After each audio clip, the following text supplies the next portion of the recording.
et messieurs, très heureuse de vous retrouver sur votre plateforme www.ezaetv.bj. Nous sommes très heureux donc d'être en votre compagnie encore ce matin pour aborder des questions de société. Et sur votre émission Le Débat aujourd'hui, nous allons aborder les examens de fin d'année. C'est une période donc particulière pour tous les candidats et surtout pour les parents. Nous faisons le devoir donc de vous accompagner. C'est pour cela que nous recevons sur ce plateau pour vous, Monsieur Eddy Camille Koto. Bonjour. Bonjour, madame. Bienvenue sur EZATV. Merci. Il est psychopédagogue, conseiller en orientation scolaire, enseignant et membre du réseau alumni des jeunes leaders du Bénin, des jeunes formés donc par la Fondation Friedrich Ebert. Et c'est avec beaucoup de joie et de plaisir qu'il a accepté d'être sur ce plateau. Ou bien? C'est un plaisir partagé. Et pour un enseignant, c'est toujours une joie renouvelée d'accompagner ses apprenants, de leur donner des conseils jusqu'à la fin donc, de la formation professionnelle, scolaire ou technique. Et donc, c'est avec plaisir qu'il est sur ce plateau. Monsieur Koto, souvent, l'examen, on dit qu'on le prépare au début de l'année scolaire. C'est vrai que nous sommes pratiquement à la fin avant de démarrer ce débat. On va peut-être rappeler très rapidement cette préparation lointaine donc, des examens. Merci. Je pense même que l'examen se prépare l'année d'avant la classe d'examen. D'accord. Lorsque nous devons passer l'examen de l'EPC, c'est que à partir de la 4e déjà, nous nous armons. Nous mettons dans les conditions. Voilà, au niveau de toutes les disciplines pour ne laisser aucune place sur la main de passe et repasse, comme l'a dit le poète. En fait, et lorsque nous sommes en classe de terminale, c'est dire qu'en première, nous avons commencé déjà par nous préparer pour l'examen. Et lorsque nous sommes au CM2, lorsque c'est au CM2, nous préparons au CM2. C'est clair. Il ne faut pas que les tout petits nous en veulent sur ce plateau. Donc, un examen, c'est un an avant la classe. Avant.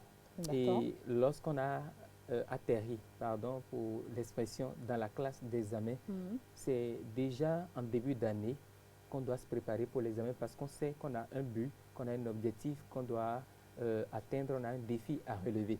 Et le candidat en classe d'examen, pardon, l'apprenant en classe d'examen ne doit pas avoir les mêmes attitudes que l'apprenant qui est dans une classe intermédiaire. Quelqu'un qui va juste en classe supérieure. Voilà, parce que la différence c'est qu'en fin d'année, celui qui est dans une classe intermédiaire, il n'aura pas d'examen final ou d'évaluation finale, alors que celui qui est en classe d'examen a une évaluation finale. Il faut remarquer aussi que la densité des matières, lorsqu'on se retrouve dans une classe d'examen, n'est pas pareil que lorsqu'on a, par exemple, fréquenté dans une classe intermédiaire en 6e, en 5e, en seconde, etc., etc. Et donc, la préparation commence dès le début de l'année. Il ne faut pas entasser, par exemple, les cours pour être obligé à la dernière minute ou au dernier moment de s'encombrer ou de surcharger inutilement son cerveau. Et pour ce faire, le candidat doit avoir un planning bien précis, bien gérer son temps, savoir coordonner les matières, savoir dans quelle matière il a des insuffisances et pouvoir les relever au fur et à mesure que cela se présente. L'examen, en fait, se prépare déjà en septembre parce que désormais au Bénin, nous démarrons la rentrée en septembre. Donc c'est déjà le premier jour de la rentrée que l'apprenant qui va à un examen sait qu'il a un défi à relever et se prépare en conséquence. Je vais faire un petit break en arrière pour dire que quand on vous comprend bien, chaque apprenant qui est en classe intermédiaire n'a pas un challenge en vue. Son seul challenge ou son principal challenge, c'est d'aller juste en classe supérieure. Et là, c'est les évaluations il atterrit parce que quand on quitte une classe, souvent, on dessine au tableau, on a pris l'avion pour la classe suivante. D'accord. Maintenant, quand vous venez dans une classe d'examen, par exemple, je suis en 4e, parce que l'émission, c'est sur une télévision en ligne, et donc tout le monde peut regarder cette émission. Donc, si je suis actuellement en 4e, je dois commencer par me mettre en tête que je vais à un examen et commencer par m'y préparer. Exactement. C'est ça. Oui. Bon. Si je ne l'ai pas fait tout au long de l'année scolaire, parce que là, on est déjà pratiquement en vacances pour certains, ça veut dire qu'on ne peut pas rattraper, mais on peut mettre à profit les vacances. Voilà, pour préparer la classe d'examen qui commence en septembre prochain. Et commencer par se discipliner pour la classe d'examen. Bien sûr. Et moi, déjà, qui ont les enfants qui passeront les examens l'année prochaine, voilà, de leur laisser peut-être le temps de se reposer tout le mois de juin. Mais à partir de juillet, les 2 mois de juillet et d'août, que ces apprenants-là, qui seront en classe d'examen l'année prochaine, puissent déjà commencer par faire un travail de fond. C'est peut-être l'occasion déjà de prendre les cahiers de leurs camarades qui sont en train de passer les examens cette année, de voir un peu les contenus, si c'est des cours de renforcement à faire à domicile qui se donnent à cela, ou si c'est les cours de vacances aussi, que les parents puissent les inscrire à cela. Tout ça prépare en fait à affronter efficacement l'année à venir. Et c'est d'ailleurs là le secret des meilleurs des classes. Celui qui est premier de la classe, c'est quelqu'un qui a su anticiper et qui, pendant les vacances, a fait déjà le tiers, tout au moins, du programme à aborder l'année suivante. Si bien que quand la rentrée démarre, ils sont souvent en avance, non seulement sur leurs camarades, mais aussi sur l'ensemble de la classe et sur les contenus d'enseignement. Deux choses à faire quand on est dans une classe avant une classe d'examen, Oui. c'est que déjà, il faut faire l'effort d'assimiler ce qu'on a reçu dans cette classe-là. Si je suis Être au sûr CM1, d'avoir maîtrisé si je suis les au CM1, connaissances, oui. en quatrième ou en première, je dois maîtriser tout ce qu'on m'a appris tout au long de cette année l'année. d'abord. Oui. Et je fais l'effort de chercher à comprendre ce qu'on me donnera l'année suivante quand je serai en classe d'examen et je m'exerce. Voilà. Et si on n'a pas les moyens, on peut faire les cours de renforcement, les cours de vacances. Ah oui. C'est ça, hein? Il faut le faire. Seulement, bon, il ne faut pas aussi, il faut pas perdre de vue que les vacances sont faites pour se reposer. Et donc, les parents doivent veiller à ce que l'équilibre soit fait entre les deux. Les cours de renforcement et le repos, les deux doivent aller de pair pendant les vacances. En fait, je rigole parce que je me rends compte que c'est souvent là où les parents et les apprenants ne s'entendent pas. Parce que quand vous leur dites les vacances sont terminées, on dit ah non, on vient après de commencer. Les vacances, c'est quand même 3 mois. Voilà. Et on vient de faire un mois. C'est bien pour ça qu'il faut se planifier. D'accord. Donc, chers internautes, si vous êtes jeunes, apprenants et que vous nous regardez, c'est que c'est vous-même d'abord qui devez vous autodiscipliner et ensuite recevoir l'onction ou l'accompagnement des parents. Et comme ça passe plus vite. N'attendez pas qu'on vous contraigne, c'est ça, hein? C'est bien ça. Bon, d'accord. Parce que là, c'est devant moi un psychopédagogue, donc on en profite pour savoir tout en même temps pour ne plus reprendre les mêmes erreurs. Maintenant, quand on revient immédiatement au préparatif des différents examens, qu'est-ce qu'il faut faire? Je pense que l'examen, déjà, c'est pour tout apprenant, tout candidat, un challenge. On se pose mille et une questions. Et le sentiment qui prévaut au niveau, non seulement des candidats, mais aussi des parents et des enseignants, pourquoi pas, c'est le stress. Le stress parce que cela pourrait se justifier quand même. Un apprenant qui n'est pas sûr d'avoir maîtrisé les connaissances qui lui ont été transmises en cours d'année peut être stressé parce qu'il se demande ce qui peut bien sortir à l'examen, sur quelle situation d'apprentissage ou sur quelle notion on pourrait l'interroger, voilà, l'évaluer, puisque bon, personne n'a en fait la certitude que tel ou tel autre chapitre sortira à l'examen. Et donc, cela peut être source de stress. Deuxième niveau de stress, il s'agit de ces apprenants-là qui ont déjà passé l'examen une fois et qui ont échoué. On se demande si le même scénario double. Voilà, ne risque pas de se répéter. Et quand on voit aussi parfois les meilleurs des classes qui malheureusement vont échouer à l'examen, on se demande à quoi m'attendre moi qui ne suis pas meilleur, qui suis peut-être moyen ou très faible. Et la densité des matières peut aussi causer le stress au niveau des apprenants et la grande pression des parents. Cela peut être aussi... Non? J'ai réagi au nom des parents. Je n'ai rien dit. Non, mais bien évidemment, cela peut aussi induire... Les parents sont plus stressés que les candidats. Malheureusement. Et bon, c'est quand même à raison parce que, en fait, les parents n'ont pas forcément la maîtrise de la situation mieux que les enseignants ou les enfants. Non, c'est parce que c'est deux challenges. C'est deux challenges, on se dit, et tout ce que j'ai investi. C'est ça, l'investissement. Et après, on dit... Et l'année à gaspiller. En fait, c'est un peu compliqué, ça. Hein? Et moi, je pense que c'est d'ailleurs pour ça que nous motivons les parents à exceller dans le suivi scolaire des apprenants. Parce qu'il ne sert à rien d'investir si tant de moyens matériels, financiers, humains, psychologiques, mentaux, spirituels. Et puis quand vous êtes parent, que vous n'êtes pas allé à l'école loin, là, c'est que l'enfant doit aller loin. C'est clair. C'est clair. En fait, ça, c'est spontané quand même pour tous les parents. On se dit, je n'ai pas eu la chance d'atteindre ce niveau. Il faut que je puisse pousser mon enfant à aller même au-delà de ces limites-là. Et donc, voilà les différentes sources de stress qu'on pourrait avoir quand on est candidat ou quand on est parent. Mais je pense que tout ça doit pouvoir se réguler. Vous savez, ceux dont on n'a pas la maîtrise, il vaut mieux laisser Dieu gérer à notre place. On dit, laissons Dieu faire. Rendre l'impossible possible. Et quand on ne sait pas sur quoi on sera interrogé, il vaut mieux se préparer. Mais comment se préparer? Comment se préparer? Avant d'aller à comment se préparer, oui. Faut pas, bon, je ne dis rien. C'est entre nous ici. C'est vous qui avez le méthode. Monsieur non, non, il n'y a pas de souci, on est en train de changer. Vous êtes psychopédagogue. Et ce que j'apprécie souvent chez les psychopédagogues, les psychologues, les sociologues, oui, c'est que vous avez les mots qu'il faut. Je vous ai entendu tout le temps utiliser le mot stress sans pour autant stresser. Je vous ai entendu utiliser les mots comme être moyen, faible. Jamais les mots comme il ne connaît rien, il est nul. Est-ce que ce n'est pas aussi des mots à savoir utiliser également en tant que parent de candidat? Bon, là, c'est une petite excursion rapide, parce que souvent chez nous, par ici, on insulte beaucoup trop, au point où l'enfant perd confiance en lui-même. En fait, vous savez, c'est tout naturel. Il faut pouvoir encourager.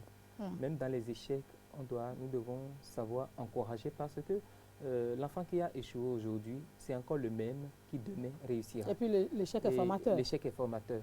Et ce n'est pas parce que quelqu'un est le dernier de la classe, par exemple, qu'il est nul partout ou qu'il est incompétent, qu'il ne peut rien réussir. Voilà, il a quelque part forcément un talent que même le premier de la classe n'a pas. Et donc, on doit pouvoir encourager, motiver, parce que ce n'est que ça qui permet à l'enfant de comprendre qu'aujourd'hui, j'ai peut-être trébuché, mais demain, je peux faire mieux. C'est pas là où on tombe, il faut regarder. Voilà, et il ne faut pas, pardon, il faut pas enfoncer davantage l'enfant qui a connu des échecs. Il faut pouvoir le motiver et lui faire comprendre qu'il a le potentiel en lui, ce potentiel qu'il doit aller chercher et l'extérioriser de façon à faire meilleur. Vous savez, je pense que beaucoup de savants ont quand même, à un moment donné, essuyé des échecs et ça n'a pas pour autant empêché ces derniers d'être ce qu'ils ont été pour l'humanité, de faire des découvertes extraordinaires que nous utilisons aujourd'hui. Donc, on ne doit pas se cramponner à un échec et violenter ou victimiser les enfants. Non. Chacun passe forcément par des épreuves et c'est à l'issue des épreuves qu'on grandit dans la vie. Donc, dans cette situation, je pense que la meilleure des choses à faire, c'est d'encourager les enfants. Même si, et je dis souvent à mes apprenants, aux candidats, ce n'est pas parce que pendant l'année, vous avez une mauvaise performance, surtout le long de l'année, que cela doit vous cabrer et déjà vous rendre triste, parce qu'on pourrait se dire, bon, voilà, j'ai obtenu 7 de moyenne, 8 de moyenne. Moi, je suis allée à l'examen avec des gens qui ne travaillaient pas vraiment en classe, mais qui ont réussi et j'ai échoué. Voilà. Et donc, ce n'est pas une raison suffisante pour se morfondre, non. L'échec est peut-être ponctuel et il faut chercher en réalité les causes de l'échec. Et travailler dessus. Et travailler dessus. Et c'est pour ça que j'allais en parler. Les différentes matières. Ah oui, là je pose la question, est-ce qu'on est contraint en tant que candidat de maîtriser toutes les connaissances acquises en classe? Je pense que oui. D'accord. Pour ne pas les appeler à la paresse, je pense que oui. On a l'obligation et le devoir de maîtriser toutes les connaissances. Seulement que le bémol, c'est qu'il n'est pas possible pour un apprenant d'avoir la certitude d'avoir maîtrisé toutes les connaissances ou toutes les matières. Le premier de la classe ou le premier à l'examen, il ne peut pas certifier qu'il a tout maîtrisé. En fait, on maîtrise le strict minimum, pour ne pas dire le maximum. Ce qu'on peut maîtriser, il faut le maîtriser pour être à l'abri. Et là, les apprenants doivent s'organiser aussi de façon à équilibrer le jeu. Les matières, par exemple, dans lesquelles ils sont déjà très bons, je pense que c'est des matières auxquelles on peut consacrer moins de temps. Mais il faut toujours garder la ligne. Il faut toujours garder, ne négliger aucune matière et mettre un peu plus l'accent sur les matières qui nous posent problème, pour relever la pente. Voilà, pour relever la pente. Et il n'y a aucune matière en fait à sacrifier, parce que bien souvent, c'est les matières que nous négligeons ou les matières qu'on pense pas fondamentales. Ce sont ces matières-là qui, pas finies, nous permettent de nous rattraper. Moi, j'ai fait un constat personnel, et beaucoup de parents l'ont certainement fait. C'est les matières dans lesquelles les apprenants disent « je ne connais pas » ou « je ne maîtrise pas ». Avec un peu de suivi, un peu d'attention, ces enfants excellent dans ces matières. Vous vous demandez, mais qu'est-ce qui s'était passé entre-temps? Et c'est en fait la méthodologie aussi, la méthodologie et parfois la mauvaise perception que l'on a de certaines matières. Parfois, vous verrez aujourd'hui de plus en plus les enfants se ruent, voilà, j'allais le dire, les enfants se ruent vers les matières littéraires, les séries A et B, parce qu'ils ont peur des mathématiques. C'est vrai qu'on pourrait évoquer une certaine mystification de cette matière par les enseignants même de la discipline, mais je pense qu'au-delà de tout, les apprenants n'ont pas la méthode pour réussir les mathématiques. Vous savez, quand vous recevez un cours de maths... On peut dire que c'est une question de pédagogie? De pédagogie. Bon, la pédagogie, on risquerait d'enfoncer l'enseignant.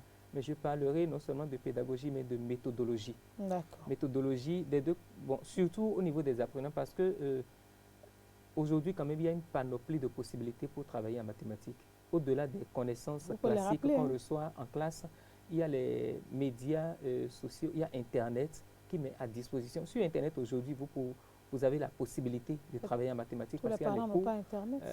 Mais il y a les documents quand même, il y a les documents et leurs corrigés. Et donc, de façon physique, on a les livres, on a les corrigés, mais de façon numérique, sur Internet, on peut avoir tout à sa disposition aujourd'hui pour exceller dans une matière. Donc, je parlais il suffit d'aller à la recherche de l'information. Voilà. Et je pense que vous êtes quand même un professionnel de la chose. Oui, notre métier nous y contraint, nous aussi. Bien sûr. Il faut donc pouvoir actualiser les données. Et je parlais de la mystification des matières comme les mathématiques, voilà, les matières scientifiques. Je dis que la balle n'est pas forcément à jeter à l'enseignant parce que l'apprenant aussi doit faire un effort de méthodologie. Lorsque les apprenants aujourd'hui reçoivent... c'est l'apprenant qui doit recevoir. Bien sûr, quand ils reçoivent les cours de maths, ils s'en vont déposer les cahiers. Et jusqu'au cours prochain. C'est ça. Ou bien, on n'a pas eu le temps de comprendre le cours, de l'intégrer, et on va vers les exercices. On est coincé, on dit les maths sont difficiles. En réalité, les maths, je pense même que les matières scientifiques sont plus faciles que les matières littéraires. Vous savez ce que moi j'ai appris? Que les matières scientifiques font le lien à la vie. Tout ce que vous faites aujourd'hui, c'est les matières scientifiques. C'est ça. Même ce que nous faisons, la preuve, nous utilisons des papiers, nous utilisons un stylo, nous écrivons, notre table est ronde, donc tout c'est mathématique. C'est mathématique. Et je pense que les matières scientifiques, on devrait pouvoir mieux s'en sortir dedans parce que quand on a dit A moins B le tout carré, lorsque l'identité remarquable, on l'a développée, c'est que d'hier à aujourd'hui, ça n'a pas changé. C'est la même chose. C'est la même chose. C'est statique. Voilà. ln de 1 égale 0. Ça n'a pas changé jusque-là. Et donc, il y a quand même cette facilité à aller vers les matières scientifiques, à s'approprier le nécessaire, l'utile. Alors que les matières littéraires peuvent varier selon la réflexion de chacun. Voilà, selon la réflexion de chacun. Et donc, en temps normal, les mathématiques ne devraient pas poser problème. Et je pense que c'est un autre débat. De toute façon, ce petit éclairage permettra à nos internautes de savoir qu'il faut aimer toutes les matières. Toutes les matières. Et puis, vous verrez que d'ici là, on aura beaucoup d'apprenants dans les séries scientifiques. Il faut beaucoup C'est une question de méthodologie. Et beaucoup d'exercices. Et la majorité du temps, les apprenants se disent, j'aime pas la tête de cet enseignant. Mais on n'est pas ça aussi, ça bloque. Mais on n'est pas allé à l'école pour la tête. C'est vrai. Non, c'est vrai que... Moi, j'aimais les mathématiques parce que mon professeur était mignon. En voilà des choses. Non, sérieux. Et puis, non, en fait... Non, mais il faut forcément admirer. Il avait... Non, en fait, il y a des enseignants en fait, qui ont la simplicité de vous expliquer ce qui est difficile. Bien sûr. Mais d'autres n'ont pas la patience. Vous savez, au Bénin, depuis 2003, et ça fait bientôt 20 ans, depuis 2001, donc déjà 20 ans, le Bénin forme les psychologues et les psychopédagogues. Mais dans aucune école aujourd'hui au Bénin, on en dispose, dans aucune école. Et le gouvernement même, je pense que c'est quand même dommage qu'on ait investi, parce que quand même, c'est le pays qui a dépensé, c'est les ressources du pays qui ont servi à former ces personnes-là, ces compétences-là. Mais que l'État ne veuille pas les utiliser pour quand même avoir un retour sur investissement, je trouve que c'est un paradoxe. Voilà, c'est du gaspillage. Parce qu'on ne peut pas avoir formé ces personnes-là et laisser l'école béninoise sombrer jusqu'à ce degré. Les écoles doivent pouvoir disposer, même si c'est par zone, qu'on recrute par exemple les conseillers en orientation, les psychologues, cliniciens, pourquoi pas? Parce que parfois même, les enfants sont, en baisse de niveau, pas forcément parce qu'ils ne comprennent pas, mais parce qu'ils ont d'autres difficultés, voilà, qui sont connexes peut-être à l'éducation, mais que personne n'arrive à déceler. Et à l'enseignant à lui seul ne peut pas tout faire. Ne peut pas tout faire, voilà. Et puis l'enseignant n'est pas formé pour être psychologue ou sociologue. Il peut faire ce qu'il peut. En fait, ce que vous soulevez, moi, j'ai toujours décrié cela parce que je me suis rendu compte qu'un homme a besoin d'être équilibré pour avancer. Et il y a des situations qui vous arrivent et vous avez besoin d'un accompagnement de quelqu'un qui s'y connaît pour vous débloquer. Et pour ne pas vous... Pour vous débloquer. Mariama Badira, dans une si longue lettre, la confidence noie la douleur. Et donc, lorsque vous avez la possibilité de simplement vous confier à quelqu'un, vous partagez et puis ça réduit votre peine. C'est ça. Et donc, bon, on en profite le temps peut-être de faire un autre plaidoyer pour dire qu'on a besoin de ces psychologues, de ces psychopédagogues dans les nos écoles. milieux scolaires surtout parce que c'est la base en fait. Quand ça Bien sûr. commence à la base correctement, l'enfant évolue. Et puis, ce que Et je ça pense prend- même ça qu'au prend- campus ça prend aujourd'hui, spontanément. le département de sociologie, psychologie, je crois, ils font de plus en plus des ateliers et autres pour orienter, mieux pour faire voir- accompagner. Et quand nous parlons Et d'orientation donc, on en scolaire, a besoin. on en a besoin Et bientôt puis les les, candidats au bac. psychologues ils sont en train là former, mais ils chôment et ils ne savent pas qui prendre. Malheureusement. Bon, maintenant, quand je finis de dire ça, je dis après aussi que vous me pardon. Ayez des cabinets et ayez des coûts abordables Non, pour qu'on mais- vienne non, vers mais- vous. non, Parce mais quand qu'ailleurs, vous il y a des avez- cabinets. Oui, mais quand vous avez des cabinets aujourd'hui, vous savez, moi par exemple, quand je prends mon cas, Oui. tellement, je ne sais pas, les gens, la méconnaissance Parce que du vous ne parlez métier, pas de vous. on a tellement parlé. Et là, nous parlons. En tout cas, moi, je me Là, nous rappelle parlons. que Non, mais c'est dit j'ai que un nous fils avons qui m'a même- dit un jour, je veux faire psychologie. Il a dit, pardon, pour devenir quoi? C'est- Pour aller travailler dans un Et centre c'est psychiatrique. ça, Moi, en j'ai fait, dit ça. Je pense que l'État même Mhm. qui a ouvert cette filière doit avoir communiqué autour. Et si ça n'a pas été fait, que ça se fasse. Et c'est à l'État de prendre, je pense, parfois le devant des choses. Parce que vous-même, vous-même en tant que psychopédagogue, en tant que psychologue, quand vous allez même vers les structures, vous leur offrez parfois des services et gratuitement. Les gens sont réticents. Ouais. Les gens sont réticents parce qu'ils se demandent, bon, à quoi bon, quelle en est Qu'est-ce que ça va l'utilité et tout. supporter? Voilà. Et donc, je pense que c'est à l'État même. En tout Moi, cas. je ne peux pas, je suis, comment dire, je suis gouvernant, j'ai créé une filière, je ne peux pas laisser la filière mourir. Et puis, il Je faut, dois en faire la promotion. dans tout projet, il faut évaluer, auto-évaluer pour C'est pouvoir ça, pour voir avancer. si nous avançons ou si nous reculons. Je D'accord. pense que c'est important. Monsieur Kotor, à la veille des examens, la tension, le stress monte aussi bien chez les parents que chez les apprenants. C'est vrai qu'on n'en parlera jamais assez. Il y aura toujours du stress. Mais qu'est-ce qui peut justifier cela et comment parents et apprenants ou candidats, si vous préférez, doivent-ils gérer cette situation? Je pense que pour rappeler, nous l'avions dit Ouais, il y a un instant, oui.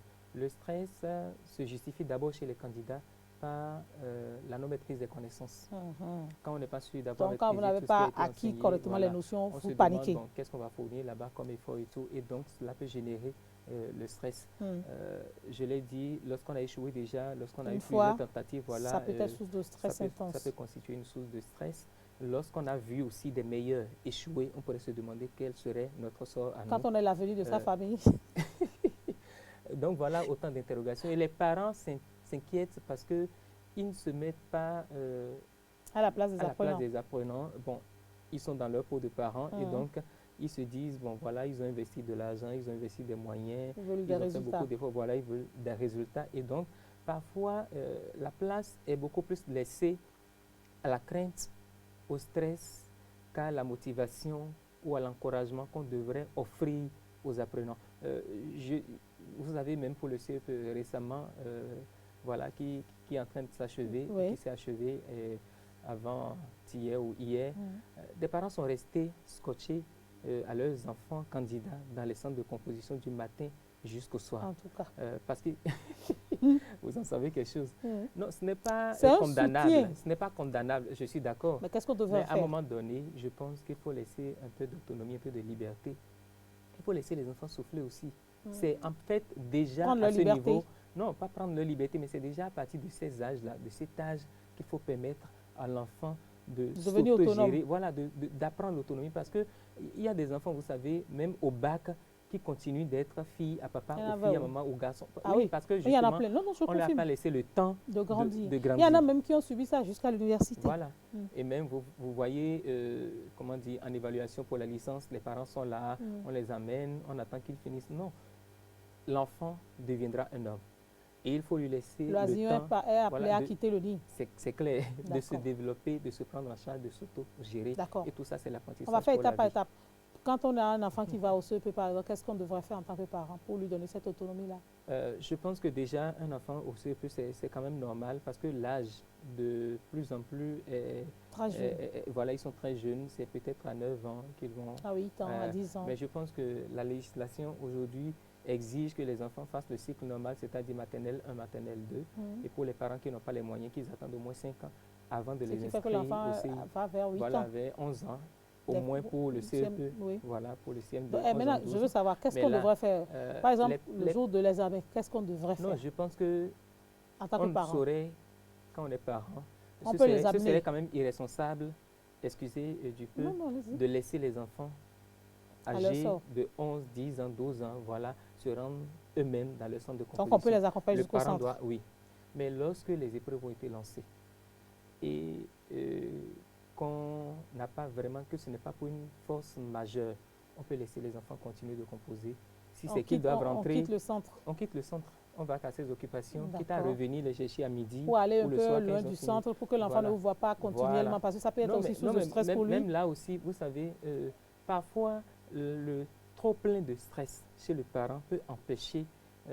oui, parce que moi j'ai vu des parents dormir devant les centres, ou s'asseoir devant les centres de composition. Ce n'est pas possible. Parce que là, le parent même ne se libère pas en fait, psychologiquement. Ce que je dis, je ne dis pas que c'est pendant les épreuves.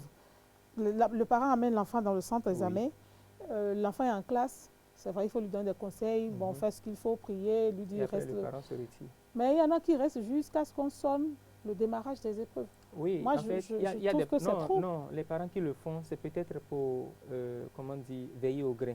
Parce qu'il arrive, lorsqu'on a lancé la première épreuve, que l'enfant remarque qu'il n'a pas sa pièce d'identité. Et donc, il y a des parents qui préfèrent rester là les premières minutes du déroulement de l'épreuve pour être sûr. Donc, ce n'est pas condamnable. Non, ce n'est pas condamnable. Pour être sûr que rien ne manque à l'enfant avant de se retourner. Je pense que ça, quand même... Mais on peut rester dans l'établissement et ne pas être trop loin. Non, mais déjà, c'est interdit désormais à toute personne étrangère de... Voilà, d'aller à l'intérieur, de rester à l'intérieur. Les forces de l'ordre sont souvent dans les centres de composition pour dire qu'il faut rester à l'extérieur. Donc, il ne faut pas donner trop plein de stress aux employés. Voilà. Il vaut mieux les laisser aller à leur rythme. Et rester peut-être à pour la les maison plus grands. Pareil pour les plus grands. Il faut plutôt les accompagner de la prière et des bonnes intentions. Des bonnes intentions pour que tous les efforts là-bas soient couronnés de succès. Oui. D'accord. Voilà qui rassure. Et les dispositions pratiques avant le jour de l'examen, déjà pour les candidats, là, on est à l'orée du BEPC. Dispositions pratiques, on est à quelques jours. Qu'est-ce que chaque candidat devrait faire? Je pense que fondamentalement, les candidats doivent aller au moins visiter le centre de composition. Parce que là, tout le monde est informé de là où il compose, on sait dans quel centre il va composer. Il faut qu'il se soit rendu au moins une fois mais dans la majorité du temps, pour... c'est peut-être la veille ou l'avant-veille que mais les numéros de table, les salles sont dispatchés. Non, ils n'ont pas besoin... Juste connaître le centre déjà. Connaître le centre tout au moins. Parce que parfois, des surprises désagréables, surtout quand c'est une zone que vous ne maîtrisez pas, une zone qui n'est pas praticable ou facile d'accès. Là où vous n'avez pas l'habitude d'aller. Voilà, des surprises désagréables le jour même de l'examen. Donc, il faut découvrir le centre, apprécier même la distance. D'accord. Et voir si je dois quitter, je dois quitter mon domicile pour me rendre au centre de composition, à peu près sur combien de temps cela va tenir. Et apprécier tout ça, se donner une marge et programmer conséquemment pour savoir à quelle heure se mettre sur pied, comment se préparer pour quitter la maison, et même en période de pluie. C'est toujours bien, parce que le jour de l'examen, il se peut qu'il y ait pluie dans le centre de composition sans que dans votre maison, il n'y ait plus. Et donc, il faut vraiment s'assurer que nous connaissons le centre de composition, apprécier la distance et l'évaluer, le temps d'être là. Ça aide même à savoir qu'est-ce que je dois porter, qu'est-ce que je ne dois pas porter. Voilà. Au cas où, par exemple, le centre sera inondé, que je n'ai pas mon pantalon qui passe dans l'eau. En fait, prendre des dispositions. Qu'on prenne vraiment les dispositions appropriées pour ne pas avoir des surprises désagréables. Et la veille de l'examen, la veille même de l'examen, habituellement, ça commence lundi chez nous. Le dimanche, le dernier jour avant l'examen. Voilà, le dernier jour avant l'examen, que les candidats fassent l'effort de revenir à zéro dans leur tête. Tellement ils ont été stressés. En fait, c'est vrai que c'est compliqué parce qu'on n'a que ça en tête. Les personnes qui ont l'habitude de méditer ou de prier vont s'en sortir. Non, je ne parle pas d'une trop grande concentration, mais permettre par exemple aux candidats, que les parents permettent aux candidats de faire des activités qu'ils aiment bien. Une activité, le dimanche là. Oui, le dimanche là. Pas pour longtemps, peut-être pour 30 minutes, 1 heure de temps, si c'est dans la matinée ou dans la soirée? Non, la matinée, c'est plus indiqué. Parce que la soirée ou l'après-midi, il faut bien qu'ils reviennent sur les cahiers, qu'ils révisent un peu. Et là, les révisions doivent commencer par les matières qui viendront en deuxième position le lendemain. Donc, les matières de l'après-midi, on commence les révisions par ces matières-là. Je n'ai pas compris. Le lundi, par exemple, on fait les écoles de français, l'après-midi, soit géo, je crois. Voilà. Donc, ils commencent les révisions par Histoire Géo, ou SVT, en tout cas la matière qui passe lundi après-midi. Et ils achèvent les révisions le dimanche là par le français, puisque le lundi matin, ils auront français. Ça permet au cerveau de capter cela et de garder. C'est fraîchement encore dans la tête. Ils dorment là-dessus. Les apprenants disent souvent qu'il n'y a rien à apprendre en français. Mais c'est une erreur. C'est une erreur parce qu'aujourd'hui, quand je prends l'APC, en troisième, il compose en communication écrite et en lecture. Et on n'écrit pas juste pour la forme. En Non. tout cas. On écrit en respectant le type de test. Et chaque type de test a ses, ses caractéristiques. En fait, c'est une réflexion que vous mettez sur le papier. Voilà. Donc, il faut rester en fait en droite ligne de ce qui est demandé. Lorsqu'on demande, par exemple, de produire un test argumentatif et que vous produisez un test explicatif, vous passez à côté. Et donc, on a besoin quand même de réviser. C'est vrai que quand on... Pour avoir une idée, pour savoir les caractéristiques de chaque type de test. Et lorsque les candidats doivent composer au bac, il y a par exemple 3 exercices, la dissertation, la contraction de test et le commentaire composé. Enfin là, et là si vous faites erreur dedans là. Et là, mais c'est intéressant. C'est très intéressant. Parce que ça vous permet plus tard dans la vie de pouvoir vous exprimer, voilà. de pouvoir argumenter, de pouvoir faire comme M. Coton, d'obtenir de... Mais vous le faites aussi si bien. Ben oui, parce que quand on était peut-être là-bas, on a dû nous appliquer à connaître ça. Vous et moi donc. Ça suit, oui, ça suit toute la vie. Voilà, et ça forme pour la vie. Oui. Aujourd'hui, quand nous voyons les autorités prendre la parole, je pense qu'ils ont pris par là, ils se sont forgés dans le temps. Voilà. Et donc en français, j'allais dire, lorsque vous devez par exemple... la contraction de test. En français, voilà. Il y a aujourd'hui en dissertation déjà le plan qu'il faut concevoir. Et le plan est noté sur 4 points. En tout cas. En dehors même et il ne faut pas rater ces petits points-là. Voilà. Donc, je pense que la présentation aussi, il ne faut pas rater. Et le conseil que je donne même aux candidats, surtout pour les bacheliers, à la veille de l'examen, qu'ils revisitent un peu tous les thèmes d'actualité. L'environnement, la pollution, comment dire, les médias, nous la sommes en saison de pluie, en tout cas, nous sommes en période de Covid. C'est ça, qui revisite les thèmes. Et ça, c'est en fait la vaccination est en cours. En fait, c'est les grands sujets. Voilà. Donc là, on les aide à avoir des sujets en même temps, à s'actualiser. Donc, c'est dire que français, on n'a pas besoin de réviser en français. Je trouve que c'est et puis, c'est des points gratuits pour moi. Voilà. Apprendre. Moi, je dis même que avoir 12 ou 14 en français, ça devrait être une garantie pour tous les candidats. Normalement. Oui, parce que c'est des notions connues, on sait que bon... Et c'est ça qui montre que vous savez parler français pour comprendre les autres matières. C'est ça même, là, le français est la base même des autres disciplines. Et nous parlions donc du dimanche et je disais, lorsqu'on a fini la matinée, l'après-midi, on prend le temps de revenir sur les dernières révisions. Et quand on a fini de réviser, il faut être sûr d'avoir rangé tous les effets dans son sac. Moi, je conseille aux candidats d'avoir des sacs plutôt que des cartables parce que le cartable peut vite se mouiller. Le cartable peut tomber facilement du cartable. Voilà. Et donc, un sac, c'est mieux. Et lorsqu'on a fini de ranger ses effets, il faut aller au lit. À 21h déjà, le dimanche, là, je pense que le candidat doit... Oui, si c'est tard. C'est aussi un autre combat qu'on fait entre parents et enfants. Voilà, nous parlons de sommeil réparateur, en fait. Le sommeil réparateur, c'est celui avant 0 heure.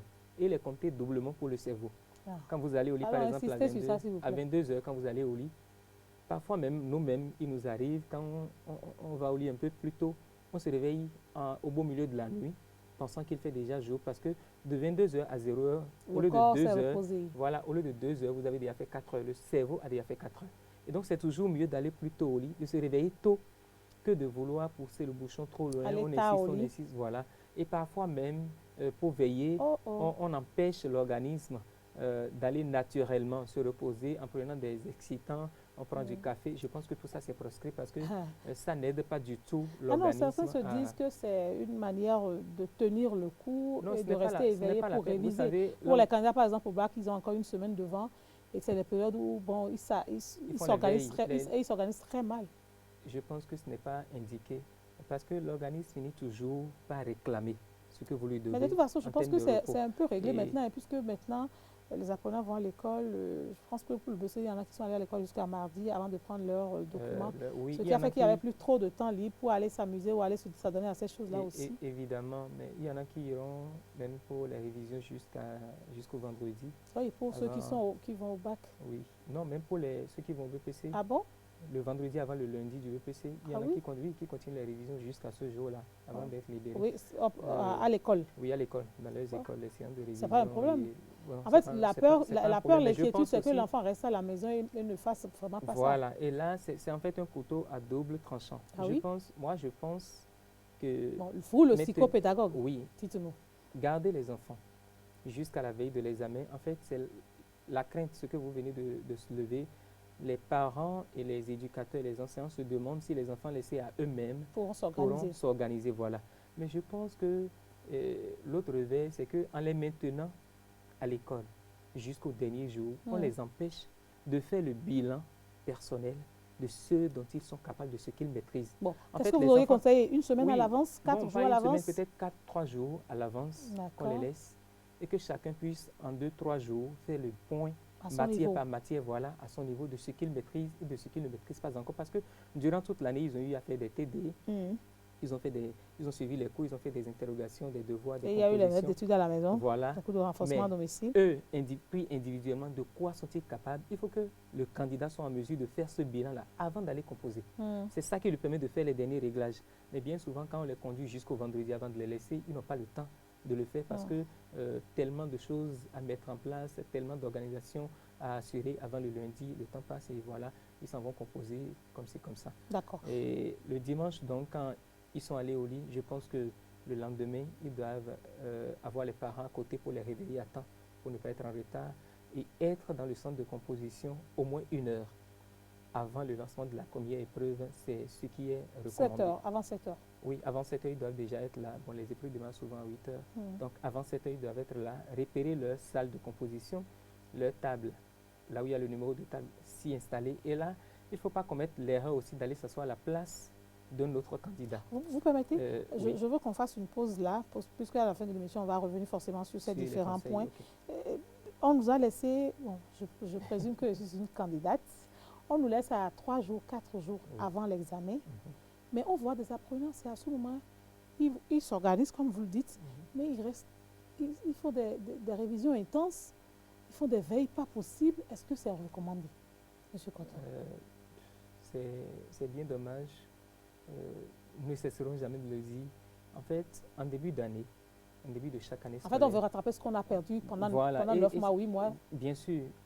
Est-ce que, bon, en fait, ils n'ont pas eu le temps de bien se gérer pendant l'année scolaire. Parce que moi, Et donc, ils se j'entends retrouvent- des candidats, excusez-moi de piétiner votre langue, j'entends des candidats dire, avant j'étais à l'école, j'avais des exercices à faire, Oui. il y avait des choses à faire, je n'ai pas eu le temps, maintenant moi-même je veux faire quelque chose. Et puis des fois, ça devient un conflit entre candidats et parents à la parents. maison. Parce que Parce quand que- vous leur dites, ils ne veulent pas comprendre pour eux, c'est que bon, c'est maintenant eux, ils doivent faire pour eux. Aucun apprentissage ne se fait de cette façon, ne se réussit de cette manière. Mm. Il vaut mieux apprendre, apprendre, ou plutôt, oui, je vais dire réviser, voilà, une notion 20 minutes, 20 minutes, 20 minutes, avec des intervalles de temps. Plutôt que, je vais dire 3 fois 20 minutes, ça fait Ça 60 fait minutes, une ça heure. fait 1 heure, séparément, Mm. plutôt que de vouloir mémoriser ou apprendre la même notion 1 heure d'affilée sans pause. D'accord. En fait, Donc je lorsque peux les décider de faire apprentissages du sont français 20 espacés, minutes, c'est ça? non, Je bon, veux, c'est je veux juste visualiser. c'est juste, je suppose, j'ai un cours de, j'ai oui, un chapitre, une citation d'apprentissage en histoire et géographie que je dois mémoriser. Mhm. Il vaut mieux le faire. Aujourd'hui, je prends 30 minutes, je le fais. OK. Demain, je Ah, prends 30 ok. minutes, je fais la suite. Mais- Le surlendemain, Bon, je quand je fais... finis ces 30 minutes, il je faut- peux faire une autre matière? Oui, bien sûr. Mais c'est pour Ok. dire que quand nous prenons la même notion, il vaut mieux espacer les apprentissages plutôt que de les concentrer et de vouloir tout faire d'un seul trait En à un la bloc. dernière minute. Voilà, Genre en bloc. aujourd'hui, pour cette matinée, là où on a la main, je fais que mathématiques toute cette journée. Non, c'est pas bon. Ça va te surcharger. Non, ça, et je pense que ça pose un autre problème. Mais je prends, en fait, le problème que vous avez posé. Mhm. Les apprenants qui attendent la dernière Minute. minute pour tout accumuler. Oui. Il aurait été mieux pour eux d'avoir organisé leurs apprentissages de façon à apprendre au jour le jour, plutôt que d'attendre le dernier moment ou les dernières minutes pour vouloir s'encombrer inutilement ou encombrer leur cerveau. Donc en fait, je suggérais la planification et la hiérarchisation des apprentissages à des intervalles de temps réguliers, plutôt que d'attendre le dernier moment pour dire on veut, par exemple, mémoriser tout un chapitre. D'accord. En fait, c'est un peu ça. Oui, allez-y, monsieur Coton. Donc, parlant maintenant des matières, comment s'organiser dans la révision des matières. Je pense qu'on ne peut pas prendre toute une journée pour faire la même matière. Mhm. Il faut pouvoir alterner. Lorsque nous avons peut-être révisé les mathématiques pour 1h30, Oui. nous prenons une pause de 30 minutes. Et là, il ne faudrait pas perdre de vue que lorsqu'on a fini de réviser une matière, il faut donner le temps au cerveau d'organiser ce qu'on a emmagasiné, de façon à Pendant les pouvoir... 30 minutes, qu'est-ce que je pourrais faire Non, en tant que candidat? Proposition. le loisir, la distraction. J'oublie que j'ai des poids à... Quand je parle de loisir, il ne s'agit pas parce que les internautes vont écrire après, quel loisir? Non, je pense que suivre la télévision, par exemple, suivre une émission à la télé, faire un jeu à la maison, il y a des jeux de société, il y a des jeux d'intelligence. Je peux regarder un débat sur, par exemple, la COVID-19. Mais se détendre, en fait, et laisser carrément le cahier d'abord. D'accord. Ou, à défaut de tout ça, aller se reposer. Je peux aller jouer au ballon? Bien sûr. Si j'éprouve du plaisir à aller jouer au ballon, je peux le faire. Mais pas je peux aller écouter de la musique et me reposer. Bien sûr. Mais jouer au ballon, ce n'est pas prendre 2 heures de temps, 3 heures de temps à jouer au ballon. Non, juste 30 minutes, 1 heure, le temps de détendre son organisme, vous prenez de relâcher une petite douche, vous rafraîchissez. Et de revenir au cahier. Il faut toujours mettre du temps et alterner matière scientifique et matière littéraire. Il ne faut pas faire que scientifique, que littéraire. Bon, on espère qu'à travers cette émission, nos candidats pourront se retrouver, que les parents également pourront se retrouver. On retient aussi que accumuler ou faire des veilles intenses à quelques heures ou à quelques jours de son examen, c'est pas bon. Ça va vous surcharger, vous serez embrouillé tellement il y aura de données. Le surménage n'est pas loin. N'est pas loin, surtout pour les personnes ou les candidats qui adorent bûcher leurs leçons. C'est pas bon. Et là, il vaut mieux ne pas s'adonner uniquement à la mémorisation parce qu'il vous suffit d'oublier une virgule et puis tout le reste vous échappe. Est parti. Voilà.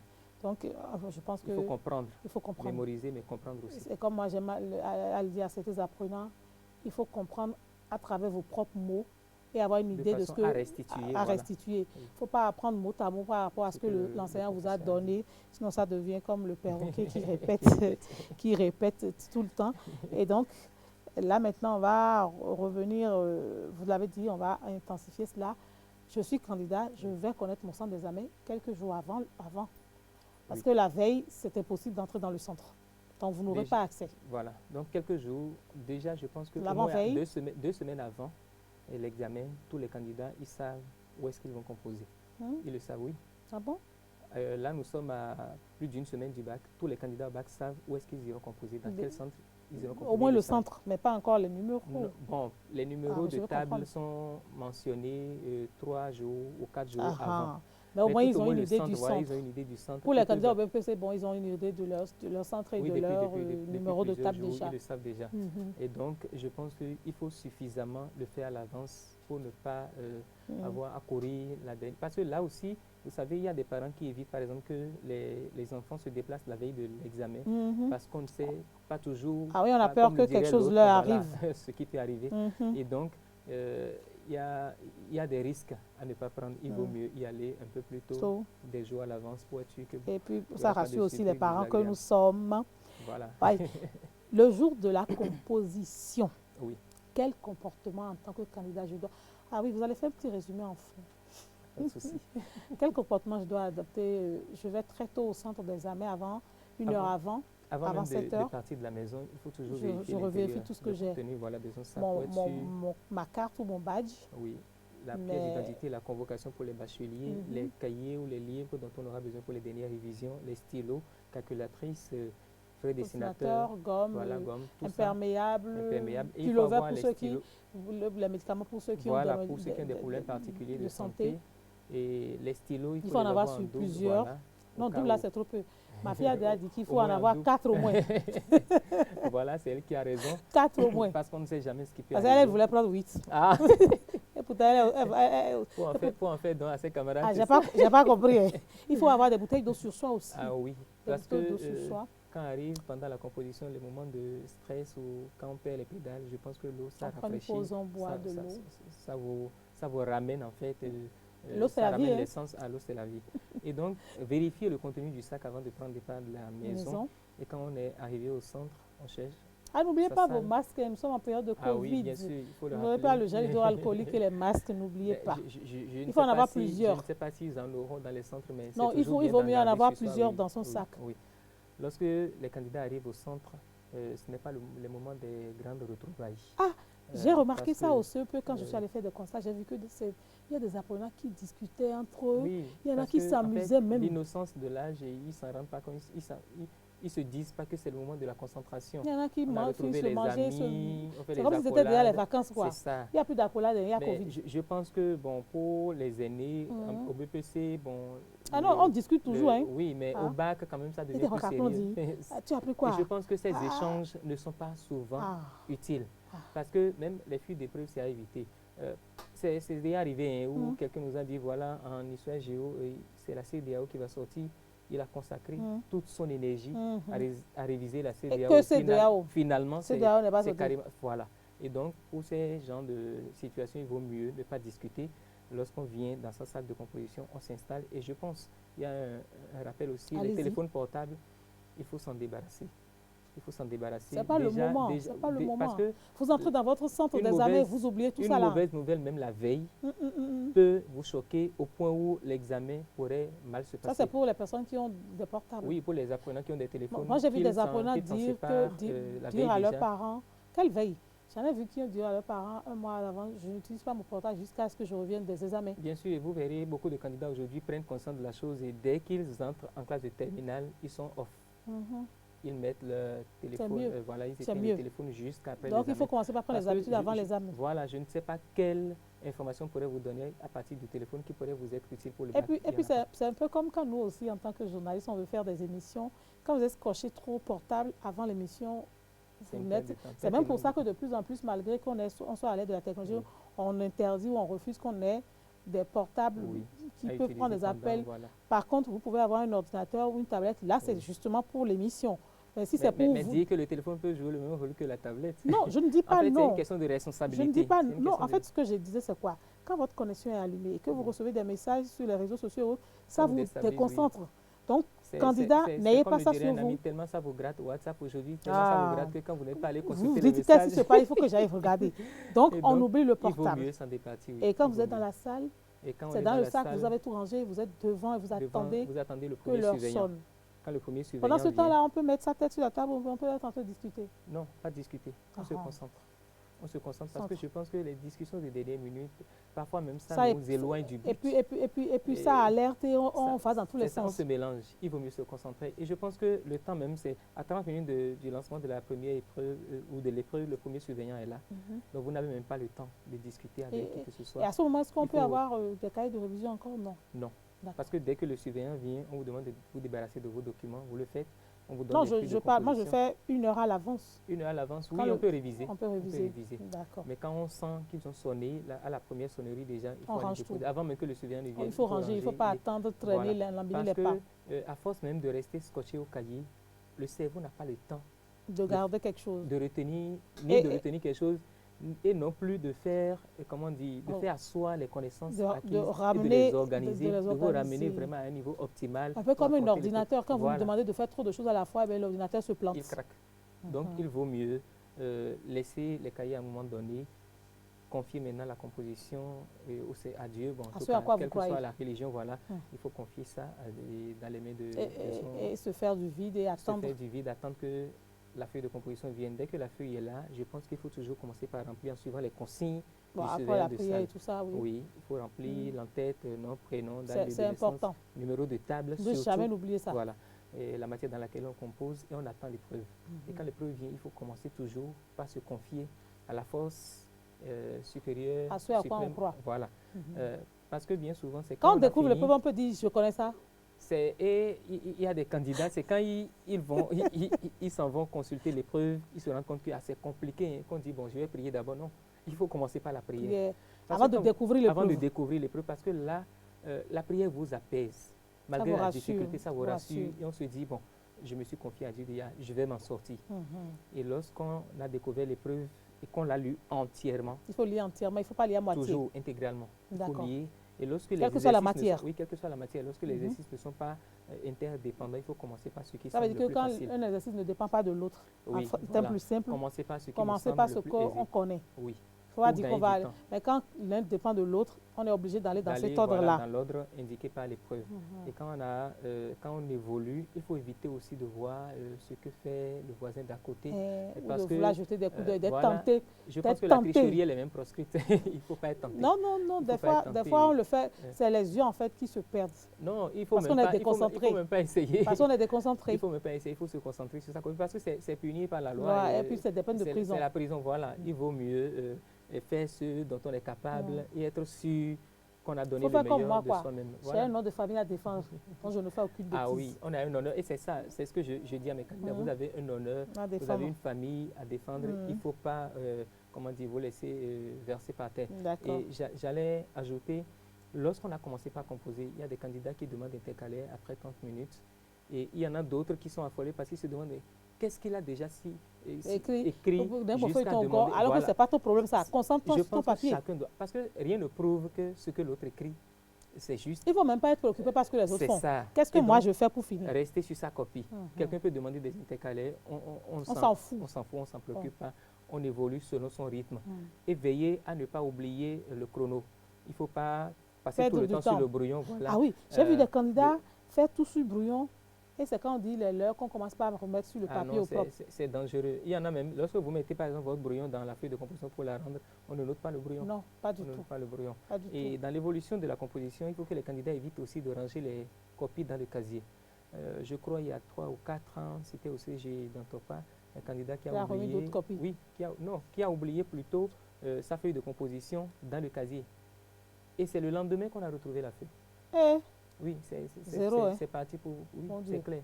Donc, que les il ne faut rien cacher, il ne faut rien mettre dans les casiers. Restez sur votre table. Tout sur la table et soigneusement rangé. Après un exercice, vous mettez au propre sur la feuille de composition. Quand vous finissez sur le brouillon, au fur et à mesure. En fait, c'est ce que moi je fais. Je trouve que c'est une méthode de torture, mais bon, quand moi je finis, je fais. Et puis il faut espacer, il faut aérer aussi sa copie. Bien sûr. Il ne faut pas surcharger. Après une réponse à une question, il faut pouvoir sauter une ligne pour aérer la copie. Parce que la présentation pour certaines matières. Il y a des enfants, quand on leur dit de sauter, pour eux, c'est gaspillage. Alors que c'est quelqu'un d'autre qui achète. La présentation est notée. Et lorsqu'on est bloqué sur une question, je pense qu'il faut pouvoir décaler. Il faut décaler les questions difficiles. Il ne faut pas perdre tout le temps sur cette question qui vous bloque. Il faut passer quelques minutes et que ça ne va pas laisser aller sur autre chose. Quitte à revenir sur la question qui nous coinçait. Et ne jamais laisser de vide aussi. Il est plus facile pour un correcteur à l'examen de donner un point à quelqu'un qui a essayé de bricoler quelque chose plutôt que d'en donner à quelqu'un qui n'a rien écrit. Donc j'ai sauté peut-être la question numéro 2. Après, je dois revenir écrire quelque chose. Même si je ne suis pas à la certitude, il faut que j'écrive quelque chose. Pas de bêtises, il ne faut pas écrire de bêtises, mais quand même écrire quelque chose. Il faut structurer le temps disponible, je l'ai déjà dit, respirer profondément quand arrive le temps de stress où on est fatigué, on est coincé. Voilà, prendre de l'eau, vous l'avez dit. Et garder, pourquoi pas aussi, peut-être si c'est possible, des gâteaux sucrés, chocolat, à mettre sur la table, personne ne va vous en empêcher.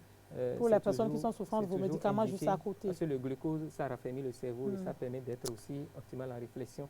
Et le temps s'en va. Oui, et je vais achever. Et quand on a fini la composition, on peut discuter entre camarades là, on peut faire le point de ce qui a été dit dans la composition. C'est même là le drame parce que c'est déjà arrivé des camarades qui vous disent tiens, moi j'ai trouvé une cigale.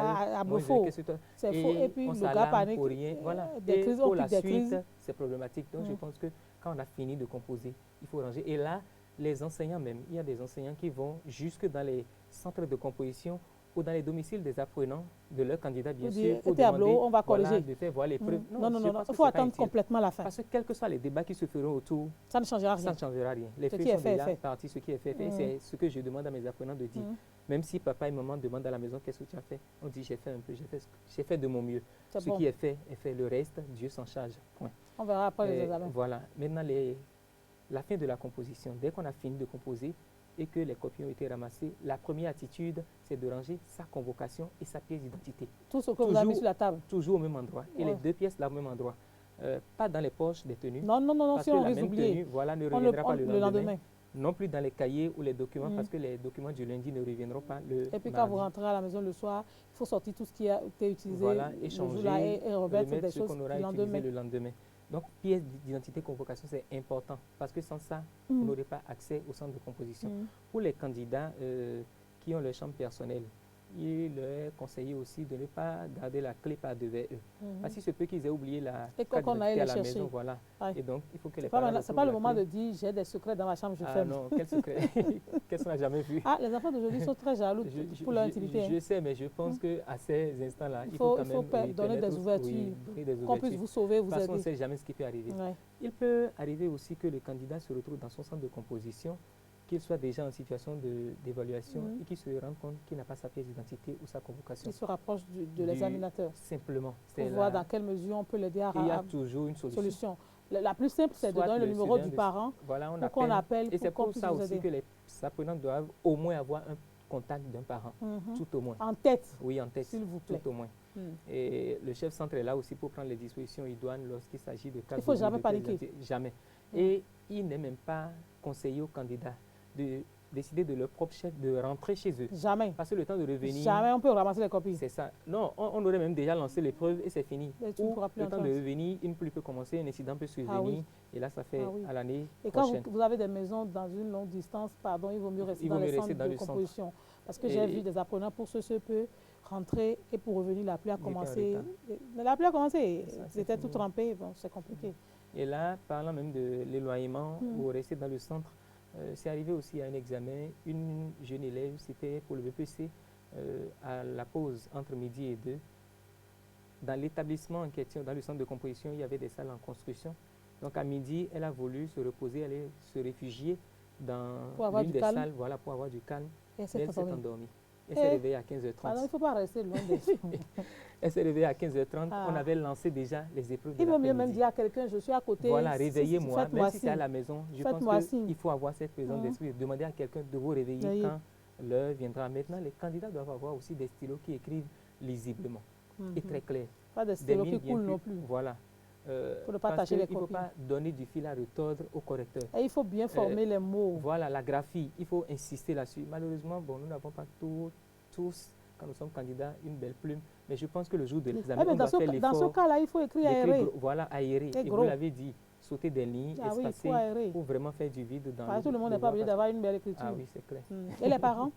Les parents, déjà, avant, pendant, ils doivent assurer le minimum pour ces jours-ci. Le minimum, je parle en termes d'alimentation d'abord. Les enfants, en fait, ce qui est aussi source de stress, c'est de savoir ou de s'imaginer, bon, est-ce que les parents vont me donner le moyen de déplacement qu'il faut? C'est pas le problème, ils n'ont qu'à oublier ça, les parents feront tout pour donner. Oui, justement, mais tous les parents n'arrivent pas toujours. Nous ferons toujours notre minimum pour donner. J'espère. Et les parents ont toujours fait. Ils ont toujours fait, c'est vrai. Parents, nous avons entendu. Non, les parents l'ont toujours fait parce que c'est d'abord eux qui sont plus préoccupés par toute autre personne, mieux que toute autre personne. Mais il faut le faire pour ceux qui l'auraient oublié. Il ne faut pas que cela constitue un souci pour les apprenants. Voilà. Donc, alimentation équilibrée, mais pas chargée. Par exemple, pour s'alimenter à midi, il ne faut pas se surcharger. Il faut prendre des aliments légers et rapides à la digestion. Pareil le petit matin, avant la première composition. Pareil en matinée. On va manger trop huileux, trop gras. Parce que l'huile, je pense que ça fait partie des aliments qui sont lents à la digestion. Et ça vous aide à bien dormir. Ah, c'est clair. La bouillie, par exemple. Et nous sommes en temps de pluie. La fraîcheur accompagnée de ça. Voilà, il faut éviter de prendre la bouillie peut-être le matin. Bouillie, parce que là, obligatoirement, vous dormez. Pardon, prenez des fruits. Et tout. Donc, l'alimentation, c'est à contrôler. Les parents doivent veiller à cela. Il ne faut pas que les enfants mangent du n'importe quoi. Il ne faut pas les surcharger de travaux domestiques aussi pendant ces périodes-là. Je pense que c'est quand même... Il faut faire léger, quoi, pardon. C'est naturellement, ça vient. Les parents savent que les enfants, il faut pouvoir les dispenser de certaines tâches à la maison. Il faut le faire pour les laisser se concentrer sur l'examen, sur le but. Et en dehors de cela, les moyens dont ils ont besoin, j'ai parlé de vrais dessinateurs, il ne faut pas que les enfants manquent en fait du matériel pour aller dont ils auront besoin pour aller composer. Parce que cette mission-là, c'est une mission essentielle qui permet d'avoir un diplôme. C'est pas une petite mission. Non, mais quand vous voyez même tout le mécanisme derrière un examen, on sent que voilà, c'est du sérieux, quoi, c'est important. Enfant, récapitulatif, conseil. Récapitulatif, enfant. Mina bio, vi mi to ko tempo ledo. Il m'a dit que si nous éconnons et si vous n'avez pas eu be azome homero fuelo meo ndo poje na le cambio yi ina kan de bio yi zenu e tu wa on yiro porponi wi wegon bodo akonki pa bodo jide do no emi ton ejije na gbeje mi pon Bokana bio edo. Il y a au fond zan.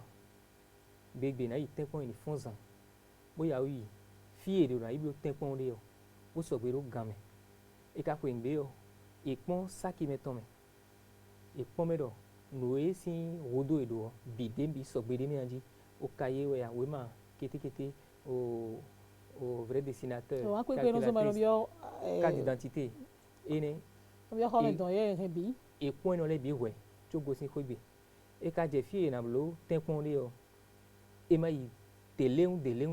Ma e jali saro dio. E di don fie do na wa zori e mo khometo mo e ti yan hui. Bono tepon. Bo semele hui. Bo semele hui. Bono tepon o no cambio sin wo male. E no cambio sin wo ma wa o de wo pe o. E na ka wa tro hun e khore pele we. E khore dandam. Ko bio me e ma hun ko wa khore o. E ma hun ko wa khore o. E khore o kwe. Tubo hun pon. E ka hun pon bo nde du kwa do me hun ile ya gbonji kwe. E so biro e ma gari kasio bo na de we pe o. Nde na ho game a. E ka na wala hun wala ganji. E wala ganji. E wala temi le mi to. Boni zawe. Boni zawe. Do enele biyo e mero o mesile no le ko e na kenda gbeme. Bo e ka fo e ma ndo mi na ido ho ha gbeme to le na cambio do ete ka wala do fi le dia. Ma ble no le ma ru ta me ma gba ta me me de o. De o wa yo. E wa e ka te wa ko be. Bo meji no le ro a ete akablo do le e we ma e so kula lo. We ma e so no me ro ton bo e do te ko na e je hu ro e so kula do ko wa yi. Nde so na di o ya. Bo vile ni ka tun we na do le. E din we e na du. Ndudu e na zombo. La mena gbojo bibo na amlo do e tutu kan me bio ma do ni le o e ma lo no kleun e na do e ka te yon bo e ma kale ba duru di ka bo le dam mo le gbe fo e ro te point na yo ko bete no simelo eni o bo amo e dunu cha e ma no kove o adomando a no kono do a e ma no kove o e ma no kove e dunu mi kana le flin vilero no e fo tempo no kuro e no tempo mo no e no taji mi do carte d'identité e no to fie na e no la ma biki e ni no we ni le be chambi bo se ko do e ma so da ume o ma so da ume o e so saki me o filo po e ma ka he katable le he na je de me jao katable na fa e ka he jiu do jisi o jisi bonu emi de e ke jiu do medeji vlavo e wa fie na yi tempon de o be mo do mi won mi ton le de o ini ve donu e ma hwa do ke sima di me e se po me si ho me Messi onado de na bon enado e na ka me ko bo so mi de so ini o in lala e o tu me meji to ko meji no le si alokan bona na me in kando fie na ibi tempon de o na yo na gwa lo me na so we ma wan me ya re ngo na so anye bo ni ka so imi ton bi jonu ma o do e we no na me ma ka o azama o so gbe na le han le pe ero dandan be na ha so yido no ra imi o supo o zande ka pe bo ru ti ko me we so we ma da yi bo gboje eni mi do da yi a gboje eni gboje e ma lo yo haje ma ha o do o gboje agbaza no abi o gboje ebi o gboje hun eni ne ejo me le do ye gboje eni gboje yan hu ino da mo kom lo go da ino kom lo go do ko examen den ye de indo agbaza bi o gboje hun eni gboje do gboje we na gboje pe me ya zon le ma won atike ton le ìmọ̀ àwọn tíkẹ́ lẹ́wọ̀. nígbà tí dọ̀ bí àmì. ẹ ò mi sí dọ̀ bí àmọ́ méjì tó méjì náà lẹ̀ èdè má di fẹ́ sí o bọ́lá dọ́kẹ́ sínú village kó ewo. ẹ̀gbọ́n ló yẹ náà kótó ètò dẹ́dẹ́. voilà ìwé náà gbọ́ àlọ́ oníyẹ bẹ́ẹ̀ náà dọ̀ déèdò náà gbogbo ìwé náà dọ́nu filẹ̀ i ka yin sigi de ko lọ wa do egbe wẹ examen ko bẹ yan. kan ko yẹn mẹ dẹ́dẹ́ nọ dọ. dẹ́dẹ́ nọ dọ i ka yin dọ o gan ẹ mẹ filẹ̀ bi ọ̀n debo ẹ na lẹ náà ẹ o gan mẹ di yan ẹ na tun lóye na náà mana tun lóye na dọ ẹ ma lẹ àjà fi sọmọlẹ ìgbé wọlé fún vi o. c'est ça ẹ ma kalẹ zọn zọ filẹ̀ din o ko gbogbo nu. ele agbe nkulon nukulo e o kan lo di on filẹ̀ tọn bẹ na wuli bon ye wali lẹ piji. e ka wuli bon o la mesi e ton do ma ri examen we mo fi abẹ azọn o. ene o yin taji o èyí tẹpọn jọ èyí tẹpọn nǹkan tán bó tún lọ wáyé ọ eyín owó ìwáyé àti ìsọ̀rọ̀ lẹ́tàn. tiẹ̀ kọ́tọ́ ló yan o. máa wù kọ́nà hẹ̀ ẹ ká o hẹ̀ mẹ́bi. maintenant ko kọ́tọ́ ẹ̀ náà tiẹ̀ mi kaka on va faire un petit récap un petit une petite conclusion s'il vous plaît nous sommes à la fin de l'émission. Je pense qu'un examen c'est quand même un événement important dans la vie de tous les acteurs du système éducatif. Je parle des parents, je parle des enseignants, des autorités politico-administratives et même des apprenants qui sont au cœur même du processus. Tous les acteurs jusque-là ont quand même joué leur partition et nous allons davantage les convier à continuer dans ce sens, voilà, pour que les apprenants composent dans les meilleures conditions pour que les parents aussi soient heureux des résultats et que les enseignants soient satisfaits et soient fiers de leurs candidats. Et à l'endroit des candidats, leur dit que c'est vrai, tout le monde ne pourra pas forcément réussir cette année, c'est possible parce que c'est quand même un examen, mais ce n'est pas parce que cette année, pardon, on aurait échoué que ce serait la fin du monde, non. Les années prochaines ou les années à venir sont là, mais nous souhaitons quand même bonne chance à tous les candidats, quel que soit l'examen auquel ils seront appelés à faire face. Nous le souhaitons bonne chance et qu'ils gardent surtout la tête froide, qu'ils se rassurent que tout ce qu'on aura à leur donner, tout ce sur quoi on aura à les interroger, c'est des notions qu'ils ont eu à recevoir pendant l'année scolaire et donc il n'y a pas péril à la demeure, qu'ils aient la tête sur les épaules et qu'ils aient confiance en eux, qu'ils prient comme si tout dépendait de Dieu et qu'ils travaillent comme si tout dépendait d'eux-mêmes. C'était donc M. Eddy Camille Coton. Il est psychopédagogue, conseiller en orientation scolaire, enseignant et membre du réseau Alumni Jeunes Leaders du Bénin. Avec lui, nous avons parlé donc des préparatifs des différents examens avant, pendant et bien pourquoi pas après ces examens-là.